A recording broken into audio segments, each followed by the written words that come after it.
ماضی تو سنہرا تھا مگر حال کھو گیا. بڑا ہی خوبصورت یہ مجھے لگا صبح سویرے جب میں پڑھ رہی تھی اخبار کے بارے میں کہ اس میں جتنے بھی ہمارے مسائل تھے سب ہی جو ہے بیان کر دیے گئے ہیں کہ ماضی تو ہمارا سنہرا تھا مگر حال کھو گیا. کہ ماضی میں ہم نے دیکھا کہ جب یہ ایک الگ پاک مملکت ہم نے حاصل کرنی تھی, کس طرح ہمارے بڑوں نے, اقبال, قائد اعظم, باقی لوگوں نے کس طرح جد و جہد کی. اقبال نے خواب دیکھا اور علامہ اقبال نے خواب دیکھا, قائد اعظم نے اس خواب کی تعبیر کی, اس کو پورا کیا, ایک الگ مملکت حاصل کی, اس کے لیے جد و جہد کی, اس کے لیے کتنی قربانیاں دی. وہ سنہرا تھا ہمارا ماضی جس میں ہر کوئی یکجاں ہو کے, ایک جان ہو کے ایک دوسرے کی مدد کرتا تھا, ایک دوسرے کی حفاظت کرتا تھا, اپنے ملک کے لیے کام کرتا تھا, ملک کو بچانے کے لیے کام کرتا تھا, اس کو آگے بڑھانے کے لیے کام کر رہا تھا. اور آج کا ہمارا حال, کیا آپ کو لگتا ہے کہ ماضی سے بہتر ہے؟ بے شک ہم لوگ بہت زیادہ ماڈرنائز ہو گئے ہیں, ہم لوگ بہت زیادہ ڈیولپ ہونا شروع ہو گئے ہیں, لیکن پھر بھی کیا آپ کو لگتا ہے کہ جو ہمارے ان بزرگوں نے اس وقت محنت کی تھی, کیا آج کے دور میں ہم وہ محنت کر پا رہے ہیں؟ کیا جو پیغام, جو فلسفہ ہمیں اقبال کی اقبالیات سے ملتا ہے, تعلیمات سے ملتا ہے, کیا ہم ان کو میٹ کر پا رہے ہیں؟ کیا ہم انہیں سمجھ بھی پا رہے ہیں؟ کیا ہم انہیں پڑھا بھی پا رہے ہیں؟ کیا ہمارے سلیبس میں, ہمارے کریکولم کا حصہ ہے اقبالیات؟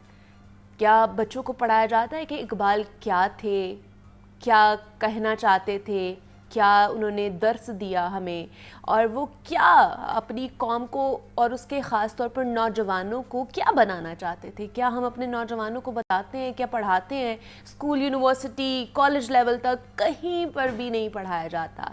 یہاں پر ہمارا جو ماضی ہے نا اور ہمارا حال جو ہے وہ کہیں کھو گیا ہے. اس چیز کی میں بات کروں جس کے اوپر ہمیں کام کرنے کی اشد ضرورت ہے. ہم لوگ پبلک ہالیڈیز منا لیتے ہیں, جیسے آج اقبال ڈے منایا جا رہا ہے. میں چاہتی ہوں کہ آج کے دن اقبال ڈے پر بچوں کو اسکول بلایا جائے. یہ میرا انالیسز ہے.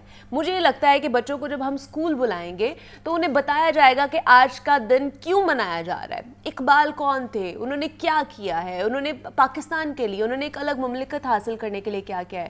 اب کیا ہے, آج چھٹی ہے, بچے گھر پر سو رہے ہیں. دے ڈونٹ نو کہ آج کا دن کتنا امپورٹنٹ ہے. آج کے دن علامہ اقبال پیدا ہوئے تھے, وہ کیا ہستی تھی.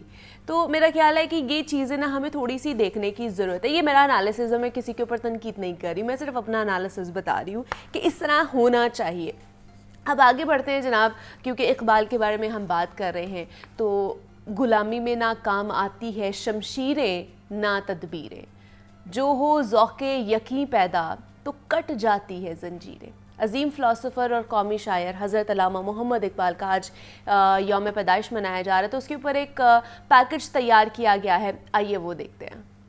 اور جناب یہ اقبال کے حوالے سے, یہ ان کی خودی کے حوالے سے, ان کی فلسفی کے حوالے سے یہ ایک رپورٹ تیار کی گئی تھی خاص طور پر آپ لوگوں کے لیے کہ آپ کو پتہ چلے کہ اقبال کیا ہے. تو اس پر ہی آپ لوگوں نے رپورٹ ملاحظہ فرمائی ہے. امید کرتی ہوں کہ آپ کو یہ رپورٹ پسند آئی ہوگی. ہمارے ساتھ ڈاکٹر سمن موجود ہے. ہم بات کریں سیزنل فروٹس کے حوالے سے, سردیوں میں ہمیں کیا کھانا چاہیے, کیا نہیں کھانا چاہیے, اور پانی کا انٹیک کتنا زیادہ ضروری ہے. اچھا ڈاکٹر سمن, جس میں بات کی ہے کہ لوگ اگر پانی نہیں پیتے ہیں, مطلب اگر میں اپنی بھی بات کروں تو میں پانی نہیں پیتی ہوں, تو میں کہتی ہوں کہ چلو اچھا ہم فریش فروٹس کا جوس پی لیں یا باقی اگر انٹیک کر لیتے ہیں جوسز کا, تو شاید یہ پورا ہو جاتا ہے پانی کا انٹیک. واقعی ایسا ہے, لیکن کیا پانی پینا پھر بھی لازمی ہے؟